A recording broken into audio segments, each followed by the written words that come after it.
5월 12일 수요일 오늘의 말씀은 출애굽기 16장 1절에서 10절의 말씀입니다.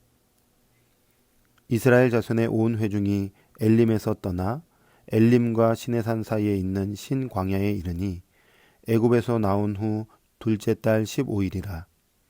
이스라엘 자손 온 회중이 그 광야에서 모세와 아론을 원망하여 이스라엘 자손이 그들에게 이르되 우리가 애굽 땅에서 고기 가마 곁에 앉아 있던 때와 떡을 배불리 먹던 때에 여호와의 손에 죽었더라면 좋았을 것을 너희가 이 광야로 우리를 인도해 내어 이 온 회중이 죽여 죽게 하는도다. 그때에 여호와께서 모세에게 이르시되 보라 내가 너희를 위하여 하늘에서 양식을 비같이 내리리니 백성이 나가서 일용할 것을 날마다 거둘 것이라. 이같이 하여 그들이 내 율법을 준행하나 아니하나 내가 시험하리라. 여섯째 날에는 그들이 그 거둔 것을 준비할지니 날마다 거둔 것의 갑절이 되리라. 모세와 아론이 온 이스라엘 자손에게 이르되 저녁이 되면 너희가 여호와께서 너희를 애굽 땅에서 인도하여 내셨음을 알 것이요 아침에는 너희가 여호와의 영광을 보리니 이는 여호와께서 너희가 자기를 향하여 원망함을 들으셨음이라. 우리가 누구이기에 너희가 우리에게 대하여 원망하느냐. 모세가 또 이르되 여호와께서 저녁에는 너희에게 고기를 주어 먹이시고 아침에는 떡으로 배불리시리니 이는 여호와께서 자기를 향하여 너희가 원망하는 그 말을 들으셨음이라. 우리가 누구냐. 너희의 원망은 우리를 향하여 함이 아니요 여호와를 향하여 함이로다. 모세가 또 아론에게 이르되 이스라엘 자손의 온 회중에게 말하기를 여호와께 가까이 나아오라. 여호와께서 너희의 원망함을 들으셨느니라 하라. 아론이 이스라엘 자손의 온 회중에게 말하매 그들이 광야를 바라보니 여호와의 영광이 구름 속에 나타나더라. 아멘. 오늘과 내일은 출애굽기 16장의 말씀을 통하여서 진정한 채움은 어디에 있는가? 라는 이 질문을 가지고 하나님 말씀을 같이 생각하고 살펴보려고 합니다. 먼저 오늘은 두 가지를 한번 고민해 보려고 하는데요. 첫 번째는 나의 신앙의 모습, 신앙의 자세는 어떠한가? 두 번째는 나는 예배 준비를 어떻게 하고 있는가? 오늘 이 16장의 말씀을 통해서 두 가지 질문을 살펴보려고 합니다. 이스라엘 백성들이 홍해바다를 건넌 이후에 광야길을 걸어가는데 첫 번째로 만났던 위기가 목마름의 문제였죠. 마라에서 하나님께서 나뭇가지를 던지게 하셔서 쓴물이 단물로 바뀌게 하심으로 그들의 목마름을 해결해 주셨고 동시에 말씀, 율례, 법도를 기준으로 삼아서 그 말씀에 순종하며 지키면 반드시 회복과 치료를 허락해 주실 것을 말씀하셨습니다. 오늘은 두 번째 이스라엘 백성들에게 찾아온 위기입니다. 문제죠. 어떤 고난과 위기를 만났는가? 바로 배고픔의 문제를 만났습니다. 1절의 말씀에 보면 애굽에서 나온 후 둘째 달 15일이라. 약 한 달가량을 광야길을 걸어왔던 것이죠. 광야 생활을 했던 것입니다. 그러니 자연스럽게 먹을 양식이 떨어졌었고 배고픔의 문제가 찾아왔던 거예요. 이 신앙의 또 이 삶의 위기 속에서 과연 이스라엘 백성들은 어떤 반응을 보였을까요? 애굽에서 10가지 재앙을 목도했고 홍해바다를 건너는 사건을 통하여 하나님의 능력을 경험했고 마라에서 쓴물이 바뀌어 단물로 바뀌는 그런 기적을 경험했었다면, 그런 놀라운 하나님의 손길을 경험했다면 또 다른 문제 앞에서 과연 그들은 어떤 반응을 하는 것이 옳았을까요? 이스라엘 백성들이 하나님께 마치 부르짖습니다. 하나님이 그들의 소리를 들으셨어요. 그래서 7절, 8절, 9절의 말씀에 보니까 여호와께서 들으셨습니다. 여호와께서 들으셨습니다. 여호와께서 들으셨습니다. 계속 들으셨다라고 반복합니다. 그런데 무엇을 들으셨을까요? 바로 원망하는 소리를 들으셨던 것이죠. 언제 사람이 원망하는가?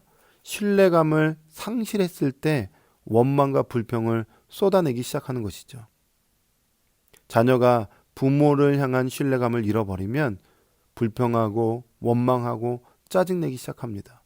그러나 부모에 대한 믿음, 부모에 대한 신뢰감이 있다면 부모님이 나의 필요를 반드시 채워주실 거야. 나는 아직 모르지만 부모님은 알고 계셔. 부모님이 반드시 나의 모든 필요를 풍성케 하실 거야. 라는 그 신뢰감 속에서 원망하는 것이 아니라 인내하며 기다릴 줄 알고 부모를 찾게 되는 것이죠. 그런데 이스라엘 백성들은 지금 원망하고 있어요. 왜요? 신뢰를 상실했기 때문에. 그동안 역사하셨던 하나님의 손길을 또 잊어버리고 하나님께 불평하고 원망을 쏟아내고 있는 것입니다. 우리의 삶을 한번 잘 돌아봤으면 좋겠습니다.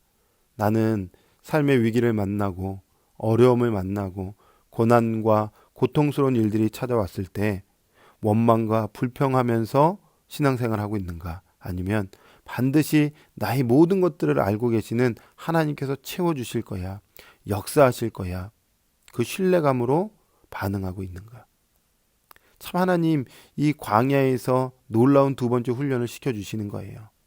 배고픈 걸 뻔히 알고 계셨음에도 불구하고 그들이 과연 어떤 반응을 보일까? 나를 끝까지 의지하고 신뢰하고 있는가? 그걸 보고 계셨던 거죠. 사랑하는 믿음의 성도 여러분, 하나님께서 반드시 우리의 필요를 채워주실 것입니다. 반드시 우리의 모든 상황을 알고 계십니다. 그러므로 우리의 부정적인 입술을 끊어내고 신뢰함으로 하나님을 찾고 구하는 믿음의 삶이 되기를 주님의 이름으로 축원합니다. 두 번째, 우리의 예배의 자세는 어떠한가를 잘 생각해 봤으면 좋겠어요. 배고픔의 문제를 만났을 때에 하나님께서 4절에 이렇게 말씀하세요. 내가 너희를 위하여 하늘에서 양식을 비같이 내리겠다. 그래서 날마다 일용할 양식을 거두라고 말씀하시죠. 그런데 여섯째 날에는 갑절로 거두라고 말씀하세요. 왜요? 일곱째 날이 안식일이기 때문입니다. 하나님이 창조하시고 7일째 안식하셨던 것처럼 하나님의 자녀들도 7일째 안식함으로 하나님과 교제하고 하나님을 예배하는 아주 소중한 날로 하나님께서 말씀해 주셨고 지정해 주셨는데, 그러면 안식일 절에 6일째 날에는 그 안식일을 잘 준비해야 된다라는 것을 말씀을 통해서 가르쳐 주고 있는 것이죠. 여러분, 우리는 지금 주일날 대예배로 함께 모여 예배하고 있습니다. 그런데 그 예배를 우리는 어떻게 여기면서 준비하고 있는가? 그것이 토요일, 여섯째 날 토요일 날이라면 그 여섯째 날 토요일에는 우리는 과연 어떠한 모습으로 준비하고 있는가? 이게 너무 문자적으로 봤다면 과연 나는 이 한 번의 예배를 드리기 위해서, 또 대그룹, 소그룹 예배를 드리기 위해서 나는 정말 어떠한 모습으로 준비하며 예배를 기다리며 드리고 있는가? 우리의 예배의 자세를 잘 점검해 봤으면 좋겠습니다. 코로나로 인하여서 많은 분들이 예배를 참 많이 잃어버렸습니다. 너무 쉬워졌습니다. 이제는 어디 가서도 온라인으로 예배할 수 있다고 하다 보니 마음까지 편해져서 대충 예배하는 모습들이 우리 가운데 있지 않나 돌아보게 됩니다. 여러분, 다시 우리의 중심을 하나님께로 향하여서 하나님이 기뻐하시는 예배, 우리의 왕을 경배하는 그런 예배자들이 되기를 주님의 이름으로 축원합니다. 아멘. 기도하겠습니다. 하나님 감사합니다. 하나님께서 두 번째 이 광야에서 이스라엘 백성들에게 가르쳐 주시고 싶었던 것은 진정한 체험이 어디에 있는가? 우리는 우리의 신앙생활을 하면서 삶의 문제를 만났을 때에 어떠한 모습으로 주님 앞에 나아가고 있는가? 또 우리는 어떠한 모습으로 예배하고 있는가를 말씀을 통해서 돌아보게 됩니다. 불평은 떠나가게 하시고 늘 하나님을 신뢰함으로 하나님을 찾고 구하는 삶이 되게 하여 주시며, 하나님을 더욱더 높이고 경배하며 준비된 예배자들이 될 수 있도록 은혜 위에 은혜로 역사하여 주시옵소서. 함께 하실 하나님께 감사드리며 예수님의 이름으로 기도합니다. 아멘.